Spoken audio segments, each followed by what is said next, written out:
반갑습니다, 여러분. 게시탐정입니다. 네, 본 게시탐정이 시대의 징조들 중에서도 몇 가지는 정말 중점적으로 분석하고 추리한 게 있어요. 첫 번째는 적그리스도, 두 번째는 짐승의 표, 세 번째는 바로 고가 마곡 전쟁입니다.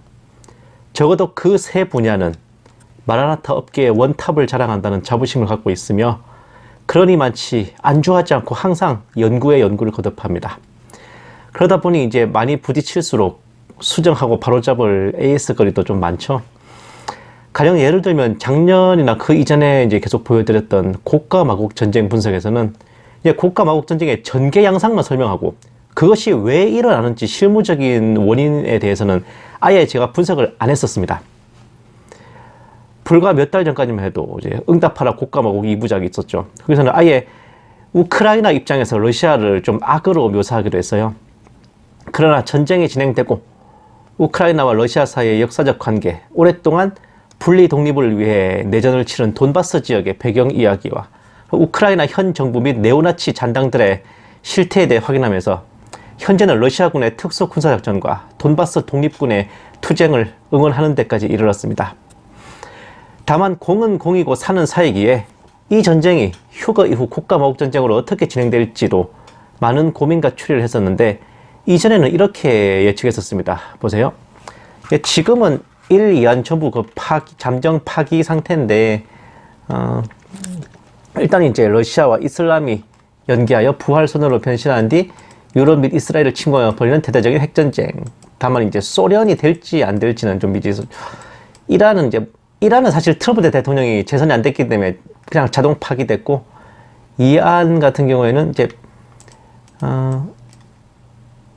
솔직히 이거는 제가 코로나가 완전히 종식되는지 혹은 이제 아직 확신을 서지 않기 때문에 이안도 잠깐 파기 상태긴 합니다. 아예 원점에서 새로 이제 정리하는 거예요.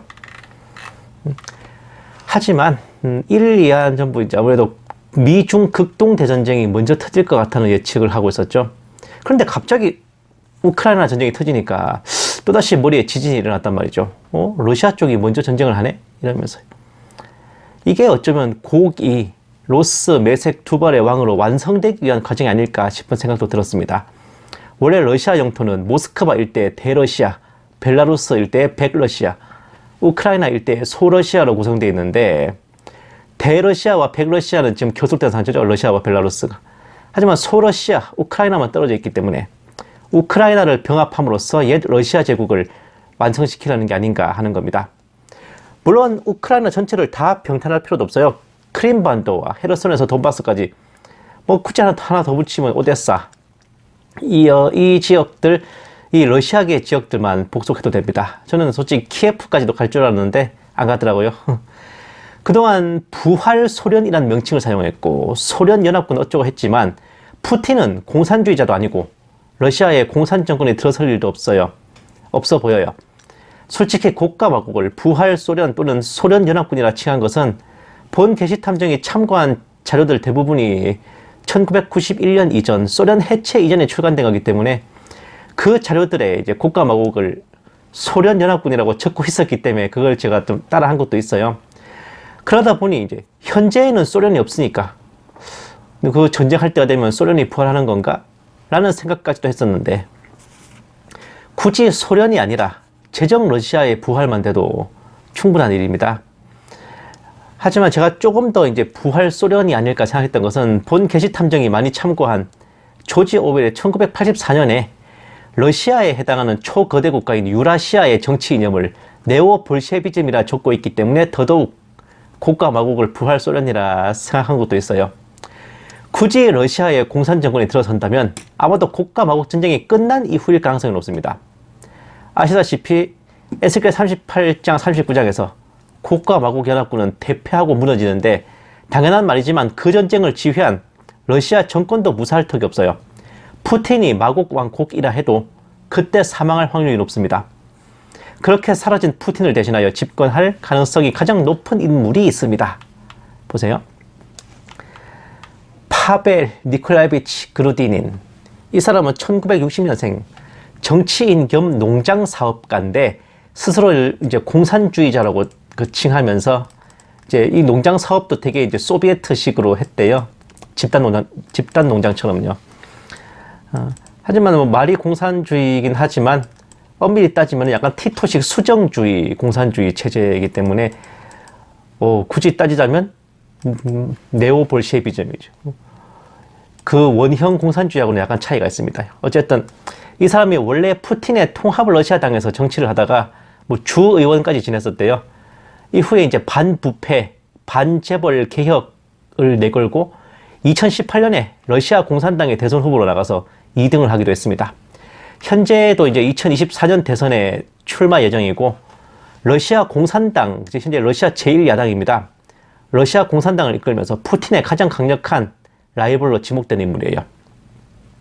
푸틴의 철저한 정적 숙청으로 러시아 정치인들 중에 주목받는 사람이 드문 상황에서 가장 일반인들에게 지지를 받는 인물인데, 그러니까 러시아 사람들한테 지지를 받는 인물인데, 만약 푸틴이 사라지고 혼란스러워진 러시아를 수습하겠다면, 나가서 집권한다면 그야말로 러시아 공산당의 재집권이고 공산 정권의 부활 및 소련 시즌2가 시작되는 겁니다. 당연한 말이지만 소련 공산당이 1991년에 해산되고 러시아 공산당이 93년에 재건된 이래로 그들의 목표는 소비에트 연방의 부활입니다. 이런 이유로 푸틴이 죽은 후 러시아의 정권이 교체되어 파벨을 중심으로 한 러시아 공산당이 재집권할 경우 네오볼셰비즘을 기조로 하는 부활 소련이 대환란 기간 동안 존속하게 될 것이라 예측은 됩니다. 아니면 그냥 푸틴의 유지를 이은 다른 후계자가 이룰 수도 있고요.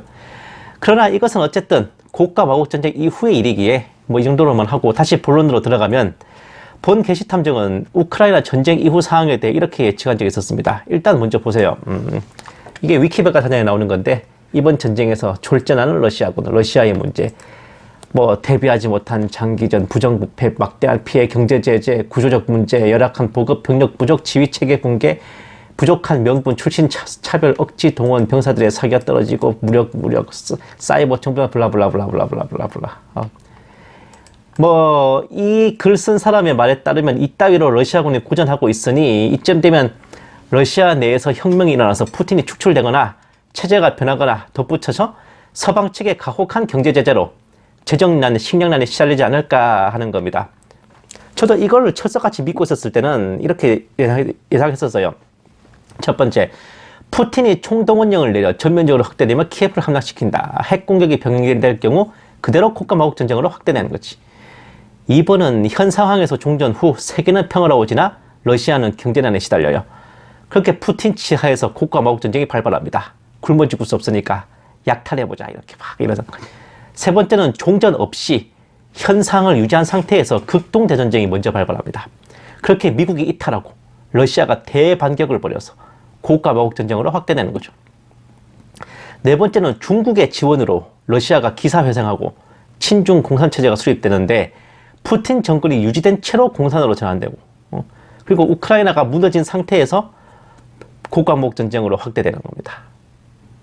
다섯 번째는 중국의 지원으로 러시아가 정권이 교체된 채 친중 공산체제가 수립되는 거예요. 이거는 푸틴 정권이 무너지고 공산으로 전환되는 겁니다. 그리고 이거는 우크라이나가 유지된 상태에서 국가마곡 전쟁이 발발하는 겁니다. 즉 어쨌든 푸틴이 우크라이나를 무너뜨리는데 성공했다면은 그 상태에서 경제난을 받아서 경제 제재를 당해서 이제 러시아가 이제 피해를 받는 상태에서 중국의 지원을 받아 친중 공산 체제가 된다. 우크라이나를 무너뜨리는데 실패했다면 푸틴의 정권이 교체되고 그 새 정권이 중국의 지원을 받아서 친중 공산 체제를 수립한다. 뭐 요런 식의 이제 가정입니다. 이 중에 이란은 굳이 푸틴이 키예프를 점령할 의사가 없고요. 헤르손부터 돈바스 지역까지만 먹어도 목표 달성이기 때문에 없어도 되는 상황입니다. 2번, 4번, 5번의 경우 현재의 경제 제재로 인해 러시아가 혹독한 경제난을 겪는다는 전제 하에서인데, 사실 본 게시 탐정이 이런 이유로 러시아가 약탈전을 벌이는 게 아닐까 생각을 했었습니다. 아닌 게 아니라 에스겔 선지자의 예언도요. 뭔가 그렇게 생각하기 딱 좋게 돼 있었거든요. 보시면은 전리품을 취하며 약탈물을 취하고 네 손을 지금은 사람이 사는 황폐한 초소들 위와 민족들에서 모여든 백성들 위에 돌리리라. 이들은 가축과 재물을 얻는 자요 그 땅의 한가운데 거한 자들이라. 에스겔 38장 12절 말씀. 시바와 드단과 다시스의 상인들이 거기 있는 모든 젊은 사자들과 더불어 내게 말하기를 네가 약탈하려고 왔느냐? 너는 물건을 탈취하려고 내 무리들을 모았느냐? 은과 금을 가져가고 가축과 재물을 빼앗아가며 크게 약탈해 가려느냐 하리라. 에스겔 38장 13절 말씀. 곡과 마곡의 전쟁 목적이 다름 아닌 약탈전이거든요. 왜 하필이면 전쟁 목적이 영토를 빼앗거나 세계 정복, 패권 다툼이 아닌 너무나 원초적인 약탈과 노략질인가 싶었는데 어쩌면 미국이 경고한 가혹한 경제적 보복으로 인한 게 아닐까요? 라는 예측을 지난번에 했었죠. 그런데 2번, 4번, 5번 전부 폐기될 상황입니다. 왜냐? 미국과 영국, 서방이 그렇게 자신만만하게 러시아를 쫄쫄 굶게 만들겠다며 경제 제재를 했는데 정작 앓는 소리 내는 것은 그쪽이고 러시아는 눈도 깜짝 않고 멀쩡하게 잘만 살고 있기 때문입니다. 경제라는 개뿔? 지금도 여기저기 천연가스와 원유를 팔면서 전쟁 비용을 뽑고도 남는 돈을 벌어들여요. 지구온난화로 기후가 변하면서 러시아 본토에 대풍년이 들었습니다. 밀농사를 비롯해서 각종 농사가 전부 풍작, 식량이 남아 돌다 못해 사방천지에 수출하고도 남을 판이에요. 현찰 가진 사람과 현물 가진 사람의 대결은 돈을 씹어먹을 수도 없고 결국 현물 가진 사람이 이기기 마련입니다. 비상상황이면 더 그래요. 안 산다고 해봤자 저쪽에서도 안 판다면 그만이지. 사겠다는 사람은 많아요. 딴 데 팔면 그만입니다. 러시아의 주특기 잠가라 밸브 이거 있잖아요. 이런 와중에 미국은 마치 옛날 프랑스가 미국 독립전쟁을 지원하느라 국고를 탕진했듯이 그러다가 프랑스 대혁명 당했지. 국가 예산을 뽕을 뽑아가며 우크라이나에 퍼주기 바쁘고 정작 미국 국민들은 허리가 휘고 있잖아요. 대체 제재를 당하는 쪽이 어디인지 감을 못 잡을 노릇입니다. 결국 경제 제재도 별무신통이고 그렇게 루블화를 하락시켜 어쩌저쩌고 한다더만 그것도 어림택도 없는 각이 됐습니다. 왜냐? 보세요.